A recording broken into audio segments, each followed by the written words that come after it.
Alhamdulillah Rabbil Alamin. Wassalatu wassalamu ala sayyidil mursalin wa imamil muttaqin. Qaidil ghurril muhajjalin. Sayyidina wa maulana Muhammadin wa ala alihi wa ashabihi ajma'in, amma ba'd. Ahibati fillah. Sepertinya ana tidak akan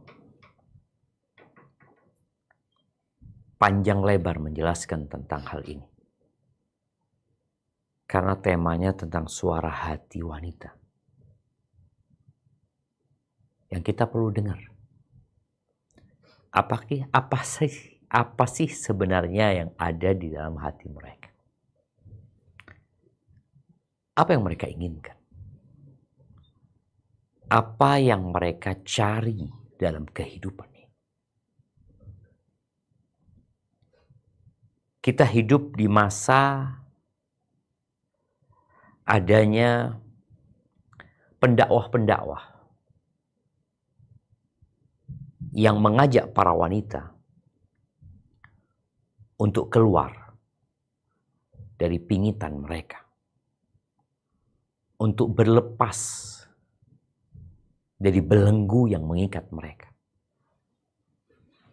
Pertanyaannya, apakah memang wanita dibelenggu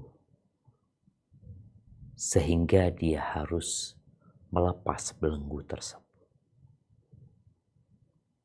Atau sejatinya wanita mendapatkan kebebasan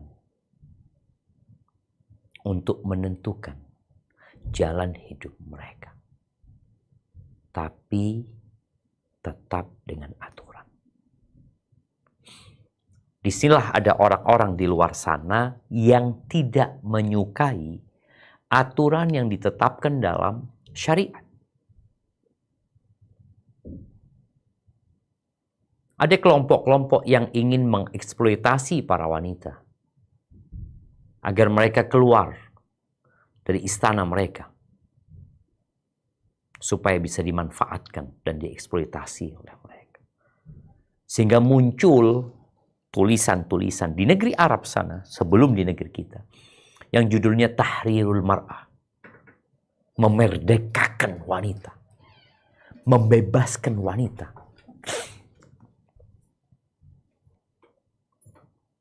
Padahal sebenarnya tujuan mereka adalah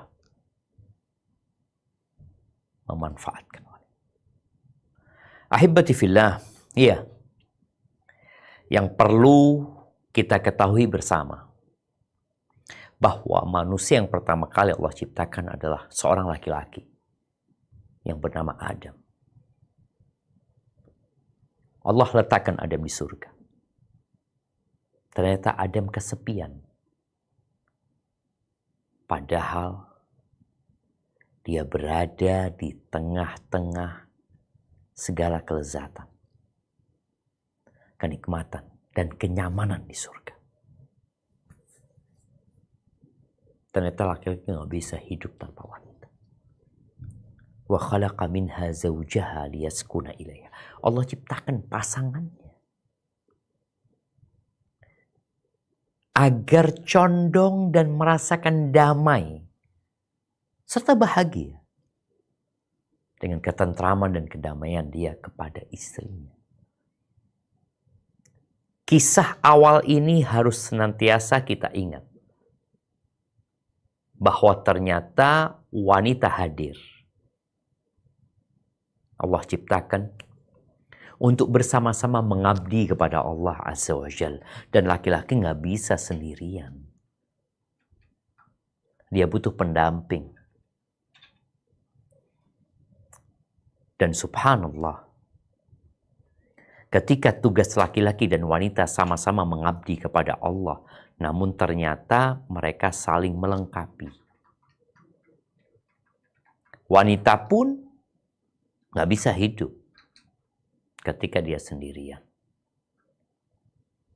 Dia membutuhkan pelindung. Sehingga kalau kita lihat di masa sekarang ini, di mana ada usaha agar wanita-wanita tidak menikah, ya cukup dia mencari pasangan sesama wanita. Dan ada usaha laki-laki juga seperti itu. Ketahuilah hidup ini gak lama. Mana yang lebih utama, laki-laki atau wanita? Apa kata Allah di surat Al-Hujurat ayat 13? Kita akan baca ayat ini. Tafadhal.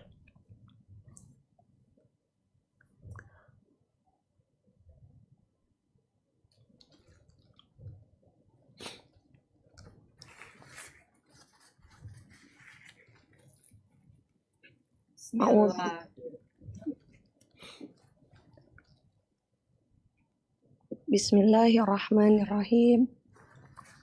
Ya ayyuhan nasu inna khalaqnakum min dzakarin wa untha wa ja'alnakum syu'uban wa qabaila lita'arafu.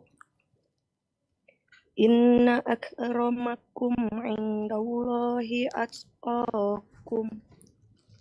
Innallaha alimun khabir. Artinya, hai manusia, sesungguhnya kami menciptakan kamu dari seorang laki-laki dan seorang perempuan, dan menjadikan kamu berbangsa-bangsa dan bersuku-suku supaya kamu saling kenal mengenal. Sesungguhnya, orang yang paling mulia di antara kamu di sisi Allah ialah orang yang paling bertakwa di antara kamu. Sesungguhnya Allah Maha Mengetahui lagi Maha Mengenal. Allahu Akbar. 280 juta manusia di Indonesia. 8 miliar manusia di muka bumi ini itu dari Adam dan Hawa. Min dzakarin wa untha. Kalau dari Adam saja nggak bisa. Dari Hawa saja nggak bisa. Dari laki-laki dan wanita. Kita bersuku-suku. Nah, ada yang suku Jawa sama suku Madura. Ada yang Arab dan ada yang Cina. Pertanyaannya, mbahnya mereka beda apa enggak? Enggak, sama. Yang laki sama perempuan sama. Dari Adam dan Hawa. Perbedaan itu hanya identitas untuk mengenalkan diri. Saya orang Jawa. Saya orang Banjar. Saya orang Arab. Saya orang Cina. Subhanallah. Islam gak kenal dengan rasis. Itu hanya sebagai alat pengenal. Yang paling mulia di antara kalian siapa? Yang laki-laki atau yang wanita? Enggak, yang paling bertakwa kepada Allah Azza wa Jalla. Karena kita tidak bisa memilih gender kita. Oh, enaknya jadi orang laki. Bebas. Apanya bebas? Nggak ada aturan buat orang laki. Dunia ini penjara buat orang beriman. Selama engkau beriman, engkau mau laki atau perempuan, dunia ini penjara. Banyak aturan. Karena memang kita bukan pemilik. Ketika engkau berada di sebuah hotel, engkau memang bayar hotel tersebut. Apakah kemudian engkau bisa bebas melakukan apa saja di kamar hotel yang engkau sudah bayar? Tidak. Engkau harus ikut aturan. Yang paling mulia adalah yang paling bertakwa kepada Allah Azza wa Jalla. Maka bicara suara hati wanita. Apa sih yang dicari oleh para wanita? Apa? Coba setiap wanita merenungkan kehidupan ini. Karena tatkala dia tidak tahu dengan tujuan hidup dia, kenapa dia diadakan, maka suara hatinya menjadi suara nafsu dan syahwatnya yang dibalut dengan bisikan-bisikan setan. Yang akhirnya dia nggak tahu, aku ini kenapa diciptakan. Apakah untuk memuaskan nafsu laki-laki berhidung belang? Apakah tugasku untuk mencari uang dan mencari harta? Mengejar karir untuk mendapatkan pengakuan dari manusia?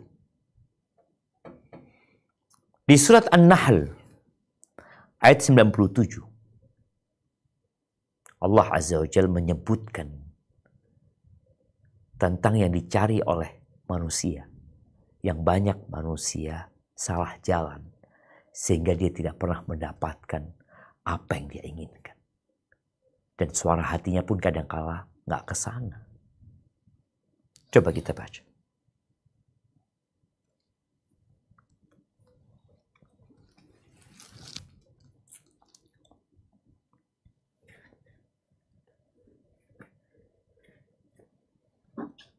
Bismillahirrahmanirrahim. Man amila sholihan min zakarin aw unsa wa huwa mu'minun falanuhyiyannahu Falanuhyiyannahu falanuhyi falanuhyi falanuhyiyannahu hayatan thayyibatan wa lanajziyannahum ajrahum bi ahsani ma kanu ya'malun. Artinya, barang siapa yang mengerjakan amal soleh, baik laki-laki maupun perempuan dalam keadaan beriman, maka sesungguhnya akan kami berikan kepadanya kehidupan yang baik, dan sesungguhnya akan kami beri balasan kepada mereka dengan pahala yang lebih baik dari apa yang telah mereka kerjakan. Allahu Akbar. Engkau ingin kebahagiaan? Ya, siapa yang tidak ingin bahagia? Laki-laki dan wanita sama. Wanita sebagai seorang ibu ingin bahagia. Wanita sebagai seorang istri ingin bahagia. Wanita sebagai seorang anak ingin bahagia. Wanita sebagai seorang janda, dia ingin bahagia. Wanita sebagai seorang kakak, sebagai seorang adik, sebagai seorang bibi. Apapun status sosial dia ingin bahagia. Dia ingin menikmati hidup yang sebentar ini. Dan dia ingin bahagia bukan hanya di sini. Ternyata syaratnya ya nggak repot sih. Yang pertama iman. Iman kepada apa? Rukun iman. Kau beriman kepada Allah. Kau setiap pagi mengatakan raditu billahi rabbah. Di sore pun kau mengatakan itu. Kau beriman dengan malaikat-malaikat Allah Azza wa Jalla. Engkau beriman dengan kitab-kitab yang Allah turunkan. Engkau beriman dengan rasul-rasul yang Allah utus. Engkau beriman dengan hari akhir. Dan engkau beriman dengan takdir baik dan buruk. Ini syarat utama. Engkau punya iman. Engkau beramal soleh. Karena ada orang yang beramal soleh tapi nggak beriman. Ini orang baik banget Ustaz. Ini perempuan baik sekali. Suka membantu orang lain. Jangan ditanya.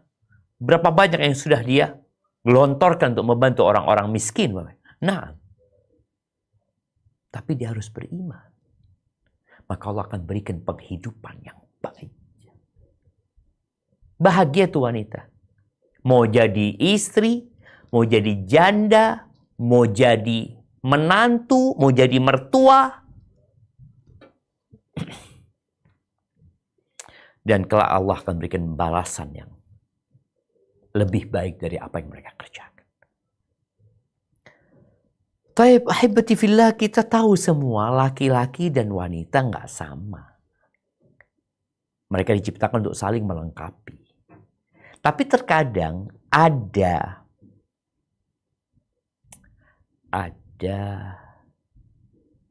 hal-hal yang khusus buat laki-laki yang wanita inginkan. Enaknya jadi laki-laki pakai baju semau mereka. Mereka mau pakai sarung aja, nggak pakai atasan nggak apa-apa. Jalan, boleh.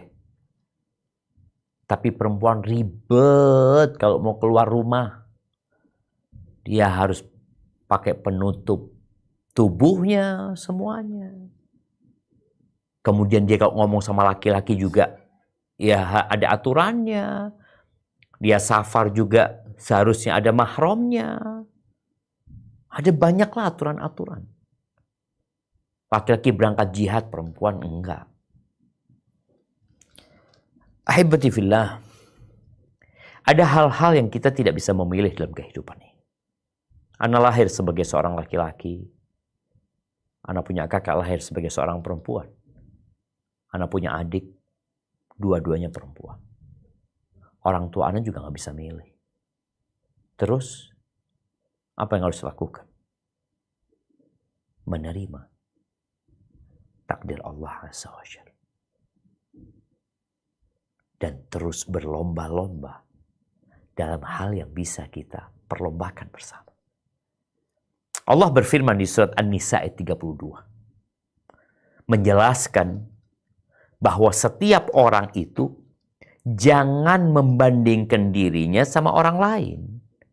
Sehingga dia jadi hasud dan iri. Bagaimana anak buah yang iri sama atasannya? Kenapa ya? Bosku kok dikasih kaya, aku dikasih miskin.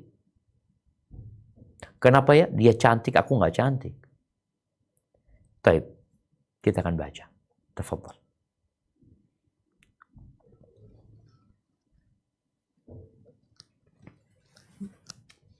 Bismillahirrahmanirrahim. Wala tatamannaw ma faddalallahu bihi ba'dukum ala ba'du. Lirrijali nasibum mimma iktasabu walin nisa'i nasibum mimma iktasabna was'alullaha min fadlih. Innallaha kana bikulli syai'in alima. Dan janganlah kamu iri hati terhadap apa yang dikaruniakan Allah kepada sebagian kamu lebih banyak dari sebagian yang lain. Karena bagi orang laki-laki ada bagian daripada apa yang mereka usahakan. Dan bagi para wanita pun ada bagian dari apa yang mereka usahakan. Dan mohonlah kepada Allah sebagian dari karunia-Nya. Sesungguhnya Allah Maha mengetahui segala sesuatu. Barakallahu fikum. Kita lihat, kita nggak boleh iri. Iri itu hanya akan mengurangi kebahagiaan kita. Bahkan bisa kehilangan kebahagiaan semua. Kita melihat keberagaman di muka bumi ini.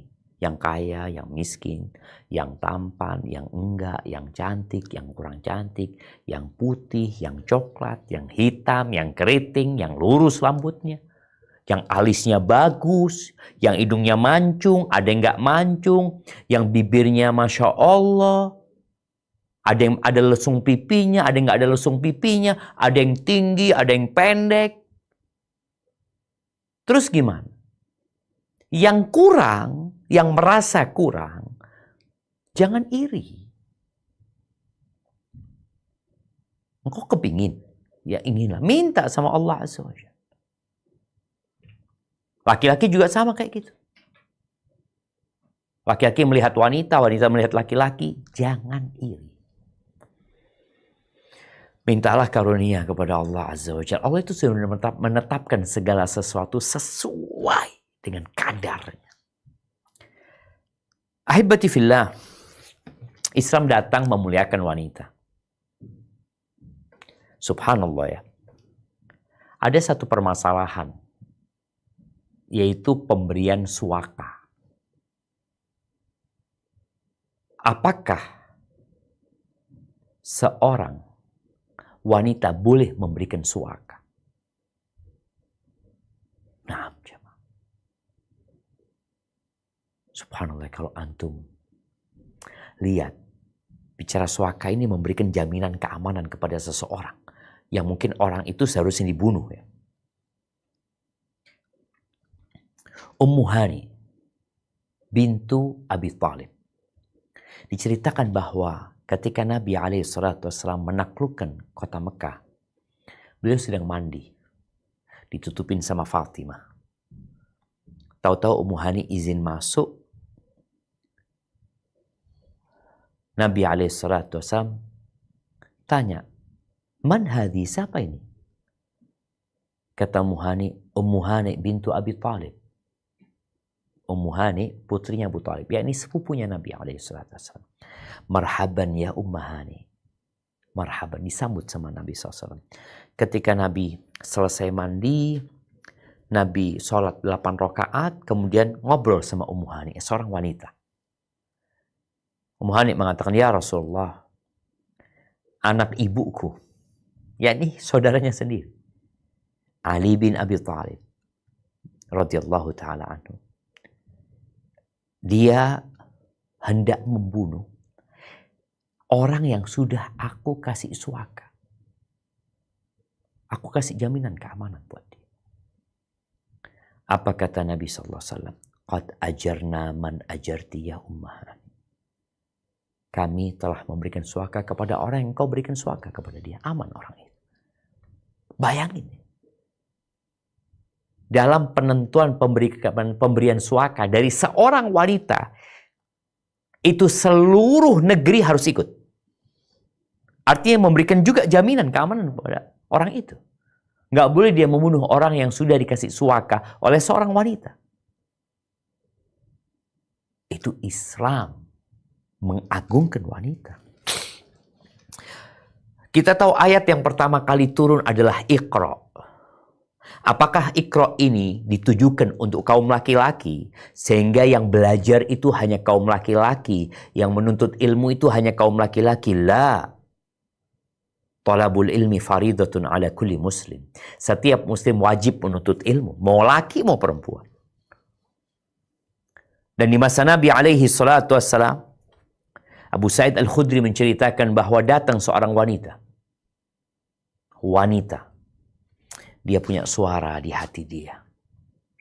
Dia ingin menyampaikan sesuatu kepada Rasul SAW. Dia mengatakan, "Ya Rasulullah, dhahabar rijalu bihadithik." Wahai Rasulullah, laki-laki itu membawa pergi hadis-hadismu. Karena mereka bisa duduk bersamamu, ngaji bersamamu, kemana-mana bersama. Kita nggak bisa, kita wanita. Terus apa suara hati wanita ini? "Faj'al lana min nafsika yawman na'tika fi tu'allimuna mimma 'allamakallah." Suara hati para wanita ini mengatakan, "Ya Rasulullah, khususkan buat kami satu hari. Di situ kami mau belajar sama engkau. Kami akan datang.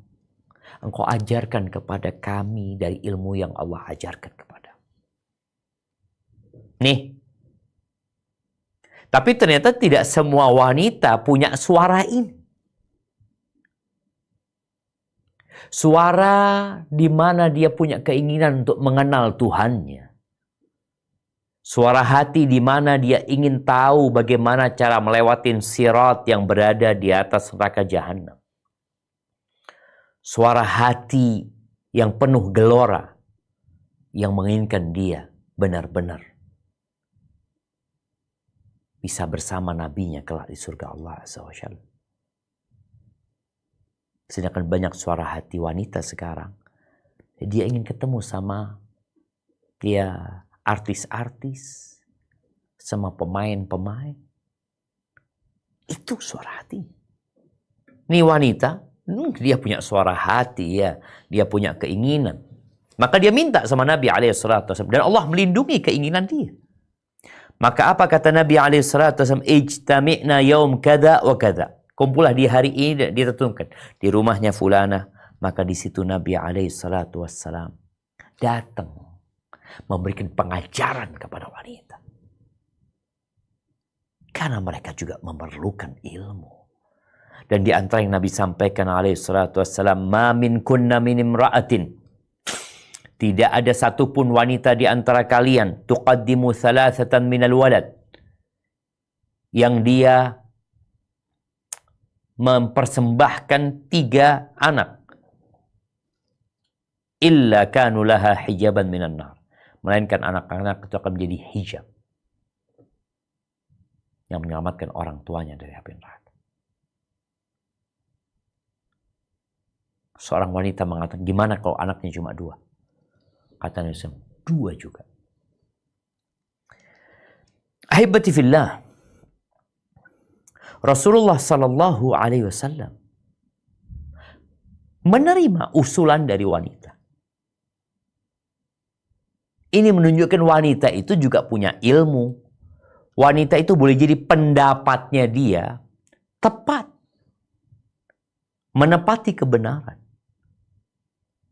Ada hadis yang berbunyi, syawiruhunna wa khalifuhunna. Kalian bermusyawarah dengan para wanita, tapi selisihi pendapat mereka. Dan hadis ini tidak sahih.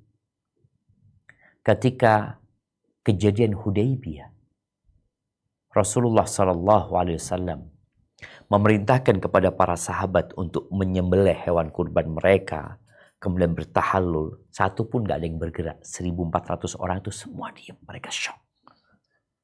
Nabi masuk ke tendanya, alaihi salatu wassalam. Di situ beliau berjumpa dengan Ummu Salamah, istrinya. Lalu Ummu Salamah memberikan ide kepada Nabi SAW. Engkau ingin mereka melakukan itu ya Rasulullah? Iya, kata Nabi SAW. Keluarlah engkau ya Rasulullah. Gak usah ngomong dengan satu pun dari mereka. Engkau sembelih kurbanmu. Kemudian engkau panggil tukang cukurmu. Sudah. Itu Nabi keluar dari tendanya, menjalankan usulan istrinya. Dilihat sama orang-orang.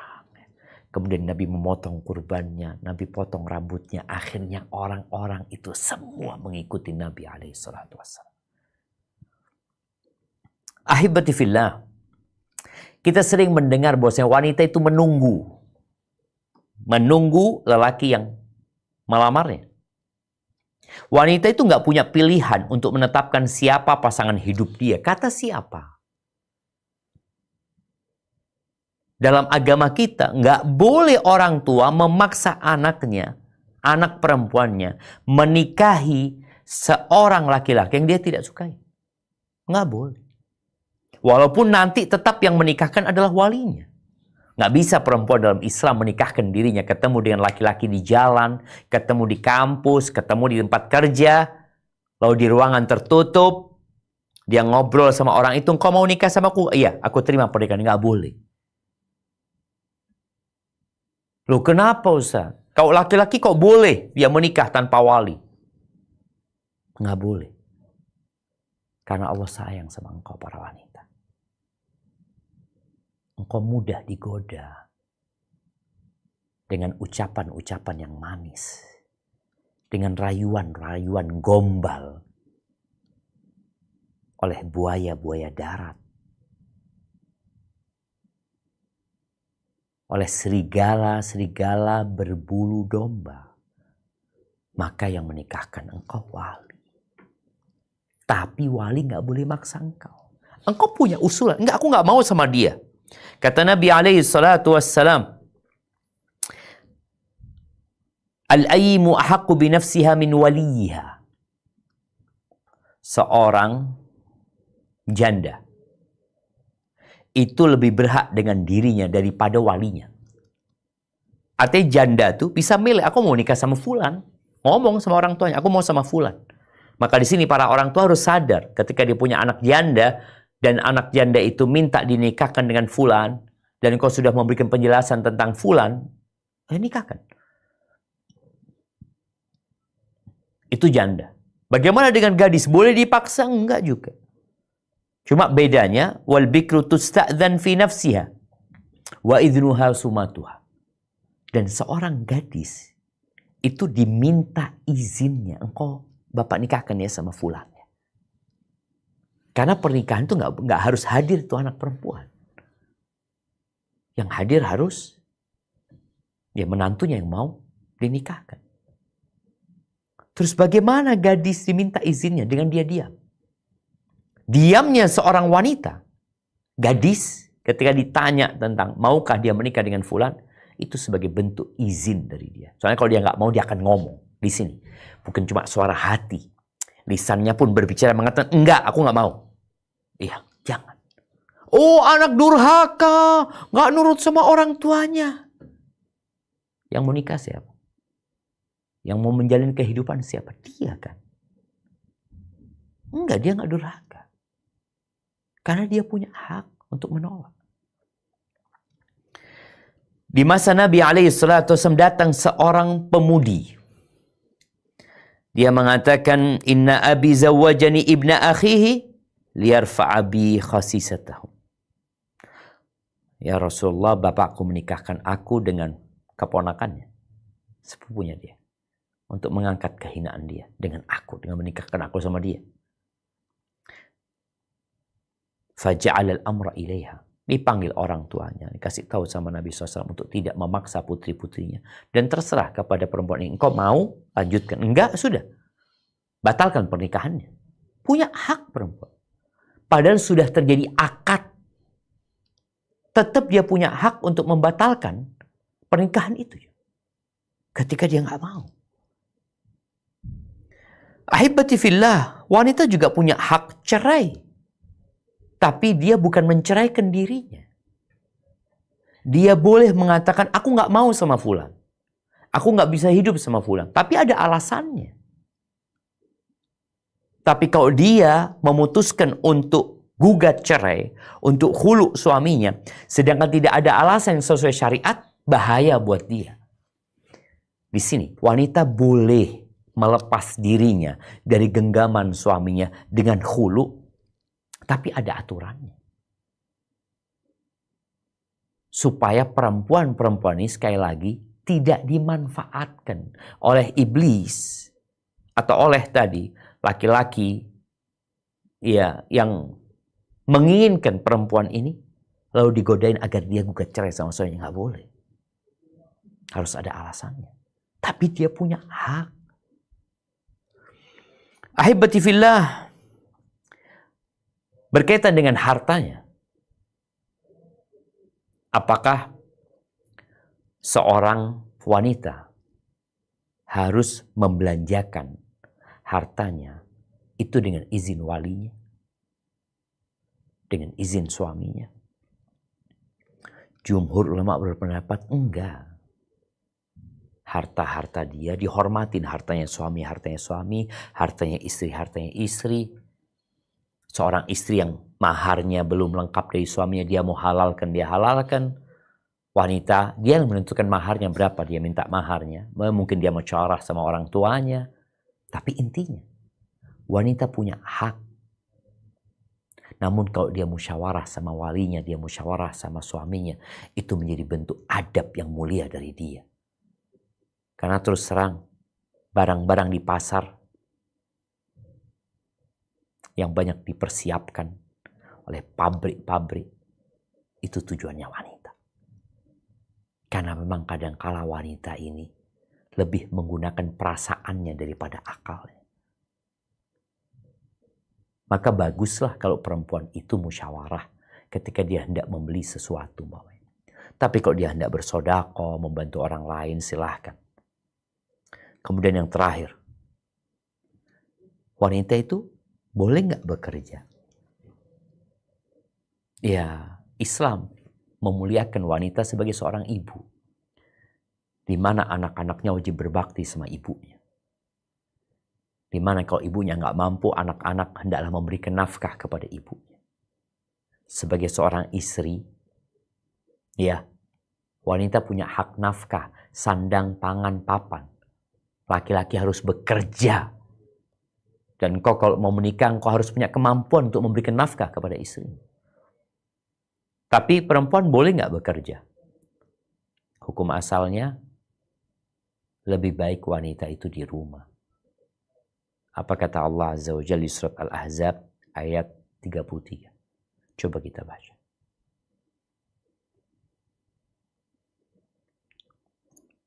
A'udzu billahi minasyaitonir rajim. Wa qurna fi buyutikunna wa la tabarrajna tabarrujal jahiliyatil ula. Coba baca dari pertama. Dari awal. وقرن في بيوتكن ولا تبرجن تبرج الجاهلية الأولى وأقمنا الصلاة وآتينا الزكاة وأطعنا الله ورسوله إنما يريد الله ليذهب عنكم الرجس أهل البيت ويطهركم تطهيرا. Dan hendaklah kamu tetap di rumahmu dan janganlah kamu berhias dan bertingkah laku seperti orang-orang jahiliyah yang dahulu. Dan dirikanlah sholat, tunaikanlah zakat, dan taatilah Allah dan Rasul-Nya. Sesungguhnya Allah bermaksud hendak menghilangkan dosa dari kamu. Hai Ahlul Bait, dan membersihkan kamu sebersih-bersihnya. Barakallahu fiik. Perempuan itu lebih diutamakan di rumah. Kita udah pernah bahas hal itu. Tapi kalau dia harus keluar, ya silahkan. Namun jangan tabarruj seperti orang jahiliyah. Kenapa? Kembali kita ini di penjara. Kita punya aturan yang harus kita ikuti. Kita disuruh taat sama Allah dan Rasul. Ya, di surat Al-Qasas ayat 23 ada cerita tentang dua wanita yang keluar rumahnya bekerja. Bekerja dua wanita ini. Tapi dia bekerja bukan karena itu suara hati wanita. Bukan. Kita ini jemaah, kadangkala karena melihat fulana, perempuan-perempuan yang menjadi public figure, yang kita beranggapan mereka adalah sosok wanita yang hebat, mereka adalah sosok wanita yang pemberani, mereka adalah sosok wanita yang sukses, kemudian muncul suara hati ingin seperti mereka. Apakah benar mereka adalah wanita-wanita yang layak untuk dijadikan contoh? Atau engkau salah? Dua perempuan ini yang memberi minum domba-domba mereka. Dia cerita, kami ini gak bisa ngasih minum kecuali laki-laki udah pergi semuanya. Dia menjaga kehormatan dirinya. Dan kami melakukan ini bukan karena ambisi kami, tapi karena bapak kami sudah tua. Ada alasan. Barakallahu fiik. Rasa itu cukup sebagai muqaddimah. Kita akan mendengar suara hati para wanita. Tafadhali. Jazakallah khair wa barakallahu fiik Ustaz. Masya Allah memang banyak juga pertanyaan yang masuk Ustaz ke panitia gitu Ustaz. Saya buka dengan pertanyaan pertama Ustaz. Tafadhali. Assalamualaikum warahmatullahi wabarakatuh. Ustaz, saya sudah berumur 32 tahun dan sampai saat ini saya belum berhasil menjalin hubungan sampai ke jenjang pernikahan. Mulai dari waktu dulu dengan model pacaran hingga akhirnya saya hijrah dan ta'aruf selalu gagal. Saya merasa tidak paham bagaimana berkomunikasi dengan pria. Apakah karena saya dari kecil tidak pernah bertemu ayah? Saya bingung. Terlalu terbuka salah, tapi kalau tidak banyak cerita juga disalahin. Calon saya selalu bilang mereka tidak bisa mengerti saya. Tolong bantu Ustadz, saya lama-lama jadi makin takut untuk memulai hubungan baru, khawatir gagal dan kecewa lagi Ustadz. Barakallahu fiik. Pertanyaannya, kenapa engkau nikah? Apa sebenarnya tujuanmu menjalin hubungan itu? Kenapa ini penting? Innamal a'malu binniyat wa innamal likulli imri'in ma nawa. Amalan itu tergantung niatnya. Dan orang akan mendapatkan apa yang dia niatkan. Maka hendaklah mulai saat ini engkau perbaiki niatmu untuk menikah. Itu yang pertama. Berapa banyak niat yang besar yang kemudian Allah berikan kemudahan, padahal dia cuma niat.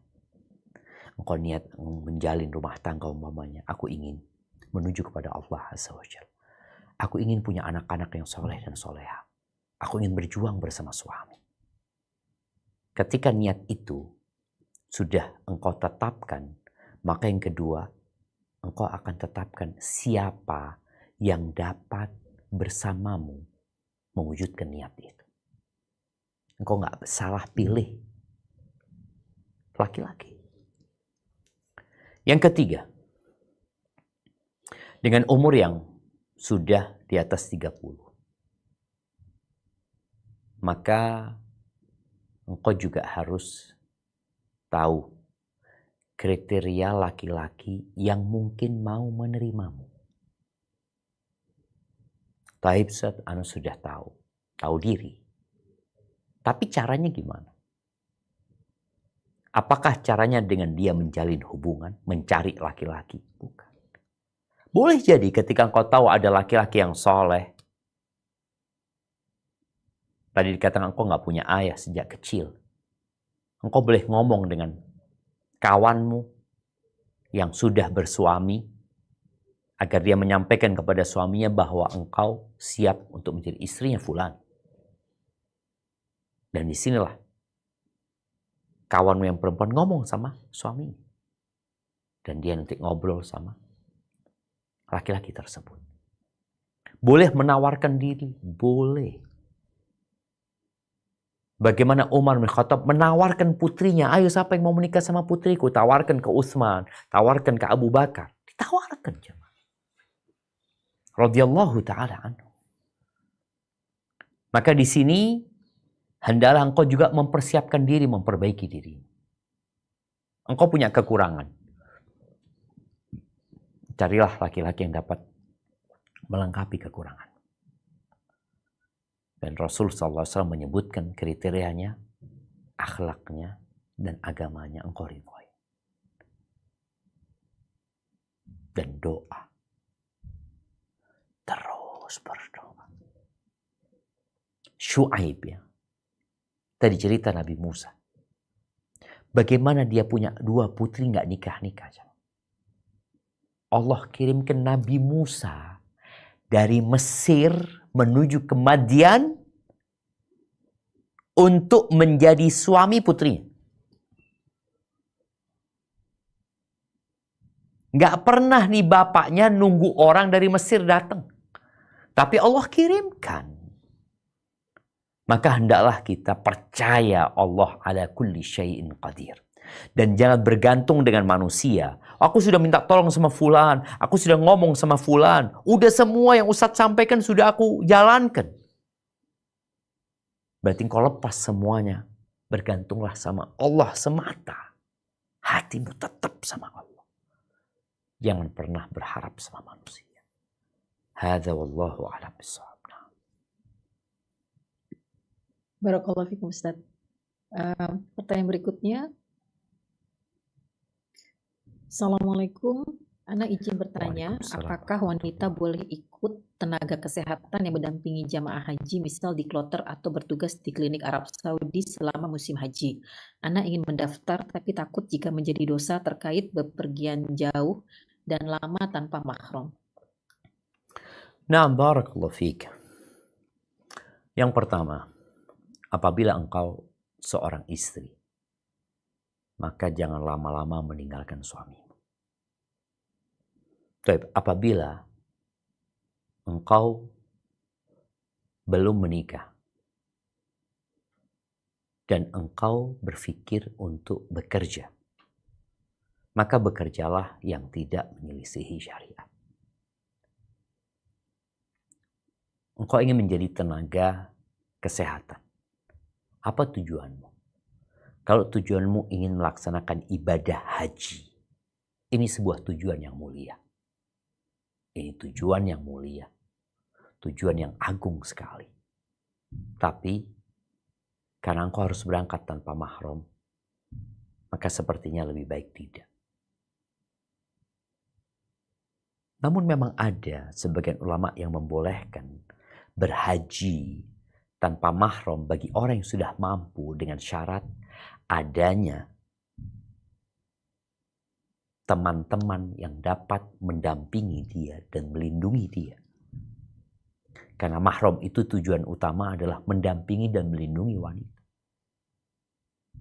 Maka nasihat ana, engkau lebih baik tidak untuk meninggalkan keluargamu, engkau pergi di sana dalam waktu yang cukup lama tanpa ada yang mendampingimu kecuali dalam kondisi terpaksa. Tapi kalau tidak, tadi engkau ketika punya pilihan, pilihlah yang terbaik buat dirimu di dunia dan di akhirat. Hadza wallahu a'lam bissawab. Jazakallah khair Ustaz. Sebelum ke yang pertanyaan yang resen, ada satu pertanyaan lagi. Assalamualaikum warahmatullahi wabarakatuh. Semoga Ustadz dan tim selalu diberi kesehatan dan rahmat Allah Subhanahu wa taala. Amin ya rabbal alamin. Ini mungkin terkait dengan yang tadi tapi mungkin agak sedikit beda Ustadz. Afwan Ustadz, saya wanita single bekerja di luar negeri. Ayah saya sudah pensiun dan saya harus mensupportnya secara finansial. Bagaimana hukumnya saya tinggal bekerja di luar negeri tanpa mahram?